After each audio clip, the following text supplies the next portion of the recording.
What if a secret text, one that's been revered for centuries for its spiritual message, was holding a completely different kind of secret? Not a theological one, but a mathematical one.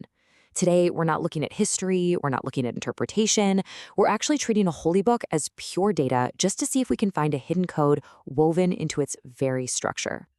And that's really the big question we're diving into today. Can a text, especially one as ancient and as profound as the Quran, actually have a kind of underlying mathematical architecture? Can we find real, verifiable patterns just by treating it like a spreadsheet of data? Well, that's what we're here to find out. So, if we're going to hunt for a numerical pattern, we need some really strict ground rules. Our whole approach is what's called numerical analysis, and it is all about being objective. What that means is we can only use data that we can pull directly from the text itself. Things like chapter numbers, word positions, letter counts. Absolutely nothing from the outside. We're not assigning special values to letters or anything like that. The data has to come from the book and only the book. Okay, so with our rules in place, where do we even start? Well, the entire analysis we're about to walk through hinges on one single verifiable data point, right near the very beginning of the text. If you count every single letter from the first word of the Quran, when you get to the 114th letter, it is the Arabic letter mim. This is our objective anchor point. So here's our starting clue. This 114th letter, this mim, also happens to be the last letter of the 24th word of the Quran, which is alayhim. Now, why is the number 114 so important? Well, because the Quran has exactly 114 chapters. The two numbers you really got to keep in your head are 114 and 24. They're about to become very, very important. Now, this anchor point has been looked at before. In fact, it was explored from 7 different angles. We're going to do a super fast recap. I'm talking under 45 seconds because we really want to get to the new material. So, researchers looked at the properties of that 24th word. They analyzed all the words that also end in mim. They looked for words containing letters from the very first word. They found textual twins, they explored complex letter patterns, used a unique valuation system, and analyzed specific word groups. 7 completely separate lines of inquiry. And here's the absolute kicker. Every single one of those 7 distinct, totally independent investigations all led to the exact same number, 114. Now that's a fascinating pattern for sure, but the question is, does it keep going? So let's find out. Let's see if this pattern holds up with some brand new calculations. And we're going to start by looking at a very specific characteristic of our anchor word, alayhim. Think about it. One of the features of our special 114th letter is that it's the 5th letter of its own word. So that sparks a new question. How many words from the beginning of the Quran up to our 24th word share that exact same property? Well, it turns out the search finds only 4 words with this property. So we do what we did before. We just gather all the measurable data. We look at the word counts, the letter counts, their positions in the text, the verses they appear in. You get the idea. We're just collecting all the raw numbers tied to this tiny specific group of words. Then we just add all these properties together. 4 plus 3 plus 24 plus 9, all the way down the list. And the grand total is 114. And there you have it. That's our 8th independent calculation, all pointing to the number of chapters in the book. But wait a minute. What if we stick with those exact same 4 words? Is it possible to find another pattern? Let's take another look at them, but this time from a completely different angle, focusing only on letter positions and occurrences.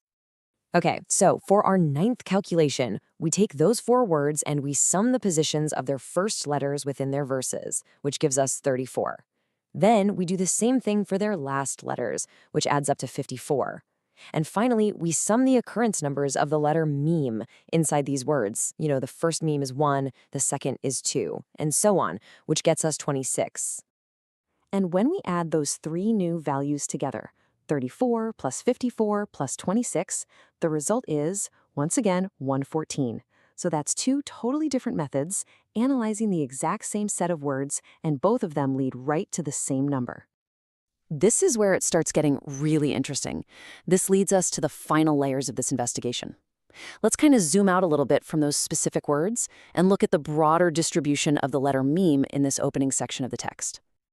So up to and including our 24th word, the letter mim shows up a total of 13 times. These 13 letters are scattered across 12 different words.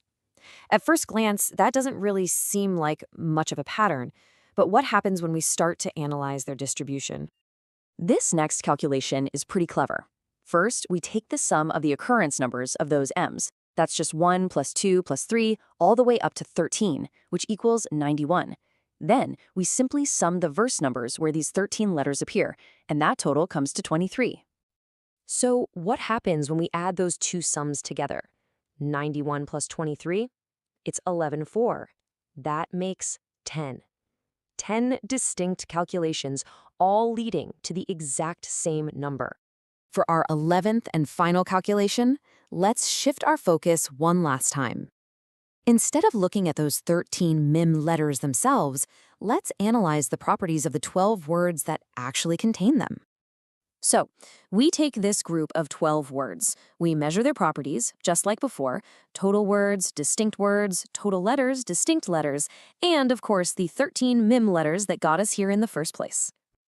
And now, let's add this final set of properties together: 12 plus 10 plus 63 plus 16 plus 13. For the 11th time, from an 11th independent path. The result is, once again, 114.